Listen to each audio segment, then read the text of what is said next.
And that's just the thing. You did state it yourself. You got your concept of God not from your experience with God, but from your family. And while I will always say that people have the best intentions, good intentions don't always get upheld. Because from my perspective, if there's a God that condones slavery and doesn't condemn it, much less countless other acts within the Bible, it's not one that I would personally want to be associated with. Much less sexual assault, needless violence. The way that the Bible honestly describes God is like a man with an ego, a temper tantrum, and a need to be loved. And not a healthy need to be loved at that.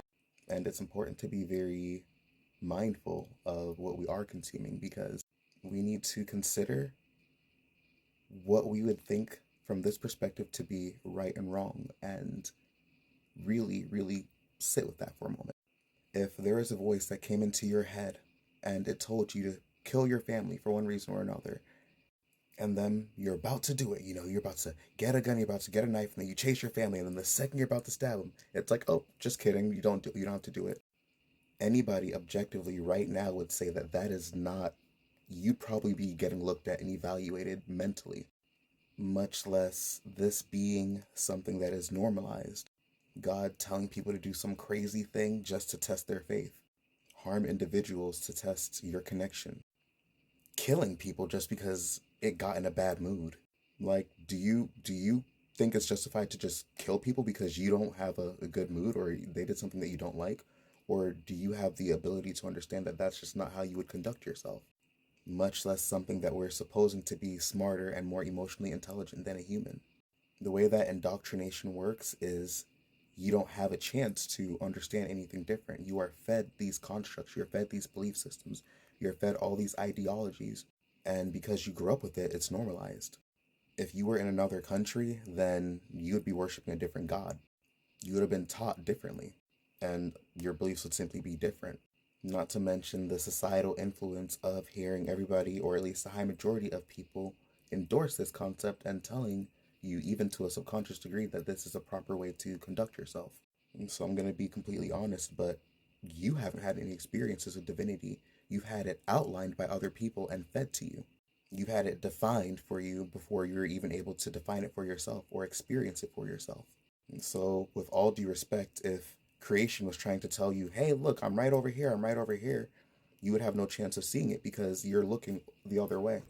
And again, I'm not saying that Christianity is not an aspect of creation that you can connect to and that it's not, a valid practice in and of itself. What I am saying is there are countless other people who have connections to different gods and they're perfectly fine. And what I will say is it's still a very zoomed in perspective. It's like imagine looking at a wall. It's like Christians are going to be like, this is God, this is God. And I'm going to be like, all of that, and then all of that, and then all of that, all of that, all of that, all of that, from my perspective, is God. But the issue is you're zoomed in so close, this is all you see of God and divinity, and that's all you've been taught to see. So, from my perspective, it's like it's a very tiny and narrow view of what we consider to be God, and I would personally zoom out and consider that there could be a bigger picture. Creation works through countless different modalities, and who's to say that I'm not working on creation's behalf just because it's not the way that you've been taught it would come in? In my direct experience, people will pray their entire life for clarity. They will beg creation for knowledge, for wisdom, for any deeper understanding of it. But if that deeper understanding does not come in the way that it's been taught to be packaged, or that we are taught it should be packaged, then people are just not open to receive it. Many people carry just a piece of the puzzle and they think they have the entire thing. And while that is technically a piece of the puzzle, I'm not denying that it is not an aspect of creation. I'm just saying it's just a piece of it. And I'm not going to reduce my perspective and my viewpoint of that piece. It does creation no justice. People think that there's literally only one timeline and one reality, and I've experienced multiple realities. I've experienced multiple timelines. I've experienced things that people don't even consider to be possible. So, from the perspective that I hold, I think I'm okay. And I don't think you have any bad intentions at all. I don't think you're being mean. I didn't take it that way.